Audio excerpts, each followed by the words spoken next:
Hey folks, how's it going? And old man, we're back. We're cooking at the pellet, the $200 remember Smart Pellet Grill, folks. But you can't wait to see what we got going on there tonight. And I don't have it all on there yet. I've got shrimp going on there, I got taters going on there. Right now I just got some chicken. I got 8 real chicken breasts. Oh, look at those monsters, folks. I'm gonna put a little smoke on them and then we're gonna turn it up. And top shelf's gonna get the taters.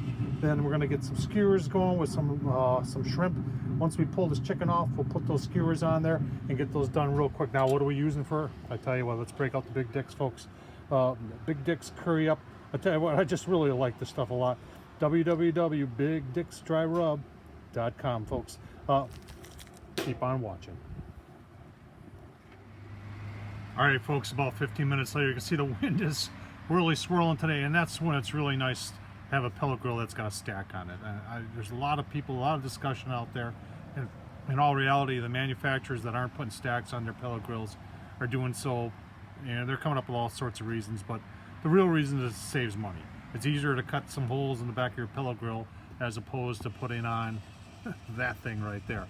But it really does help a lot when it's windy, when it's raining, and when it's snowing. So why do you need a stack on your pellet grill? That's why. Anybody tell you anything different? I can't wait to hear the reasonings. There's been all sorts of discussion about getting more even cooking and all that. Folks, the first pellet grills that came out with, made by Traeger, all had stacks on them. And even their new ones, their Timberline, have like a reverse flow double wall where even though it has holes in the back, it's not directly venting out, and it's shielded from the elements. And that's key.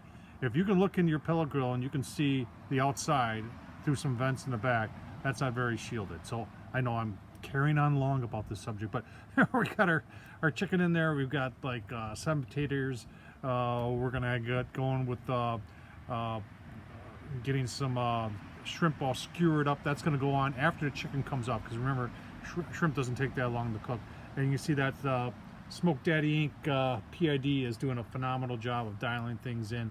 And we'll give you a look-see as we proceed. You stay tuned.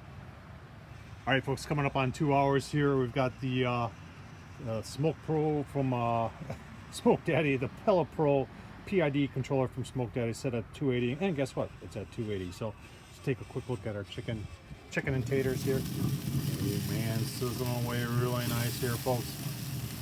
Getting a little brown there, so that's going to be delicious. I tell you what, let's take a look at something else we're going to put on there. All right, let's take a look at the chicken almost there. Put some barbecue sauce on there. Put some of that Sunny's on there. I tell you what, oh, that stuff is so good.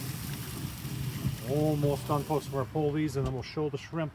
Stay tuned for that. All right, to finish things up, folks, we got some marinated raw shrimp here. Just want to cook this until it gets pink, and then I'll tell you what, we'll give you a look-see once it's all plated up. Stay tuned for that. All right, folks, there's the meal. I'll tell you what, oh man, take a look at that. Chicken is almost gone already. Holy smokes. And then we got skewers. Skewers right there, skewers right there.